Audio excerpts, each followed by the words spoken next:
Alright, welcome to today's lesson on nested if statements. A nested if statement occurs when an if statement is placed inside of another if statement. This is similar to the other day when we talked about else if statements, except instead of placing the code in the else portion of an if statement, I'm going to place my if statement in the if portion of an if statement. When I do this, the second or inner if statement is only executed if the outer if statement is true. If the outer if statement is false, I never reach this inner if statement and it's never run. I'll clarify this with an example. We're going to have an example where a penguin's going to walk over a hole.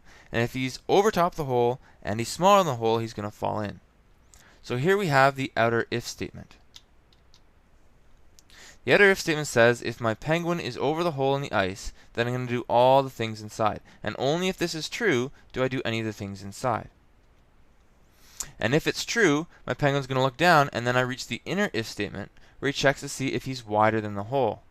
If he's wider than the hole, then he moves down 5 meters. So I can only reach this inner if statement if this outer if statement was also true.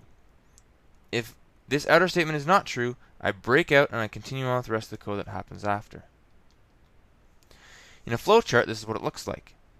I have my decision statement. If my penguin is at the same place as my hole, then the penguin's going to look down, and then I reach my inner if statement where I check to see if my penguin is smaller than the hole.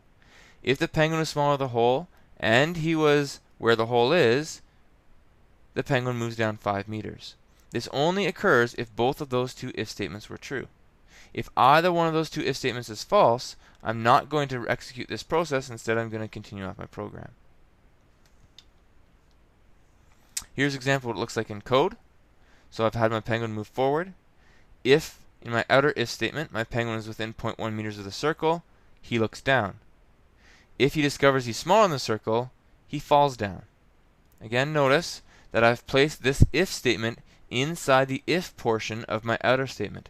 If I were to grab that block and place it down into the else portion, this becomes an if-else statement instead of a group of nested ifs. We can take a look at what that looks like in the actual program. So here's essentially the same program. I've spiced it up by adding a couple more things. However, my penguin moves over the hole. If my penguin is on top of the hole, he looks down. If he's smaller than the hole, he's going to fall down into the hole.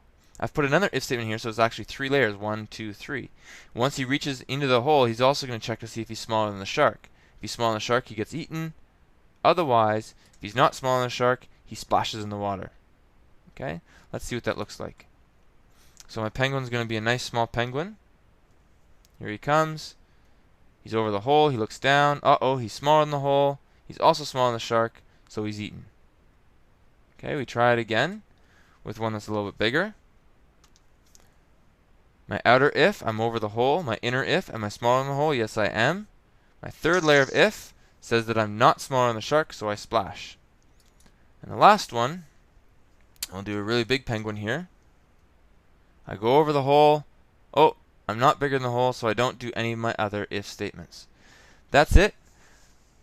I hope you learned something about nested if statements. We'll talk to you in class tomorrow where we can practice what we've learned.